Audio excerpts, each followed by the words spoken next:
Each day in the United States, 10 women are killed due to domestic violence. Crystal Police recently launched a Domestic Abuse Response Team, also known as DART, to connect with victims before the violence turns deadly.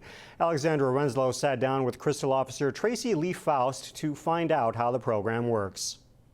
Thanks, Delane.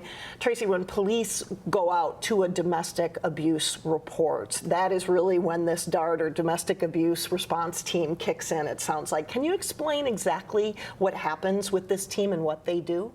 Well, after a domestic arrest occurs or after a domestic-related incident, within about 24 hours or so, an officer will go out and meet with that victim face-to-face. We'll go through a series of questions just to make sure that all of the details, all the information of the incident is documented in that report. And then also, we give the victims a list of resources that they can capitalize on to help them get out of a domestic situation. We give them information on court orders that would bar a suspect from coming back and having contact with the victim. And then we also give them a safety packet, just different tips that they should take to keep themselves safe. And it sounds like that follow-up is key in preventing the cycle from reoccurring. But how important then is it for that initial call to come in of the incident? It's absolutely crucial, and that's why when we go out to do our DART follow-up, we emphasize with the victim that they're doing the right thing by calling us. Excellent.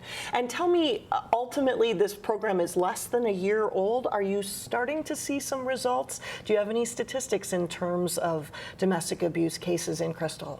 Yes, we've actually seen a 20% increase in domestic-related arrests this year compared to last year and the year before. And that's exactly what we expected, because a lot of our victims and suspects are repeat coming through the system. They're repeat victims, repeat suspects.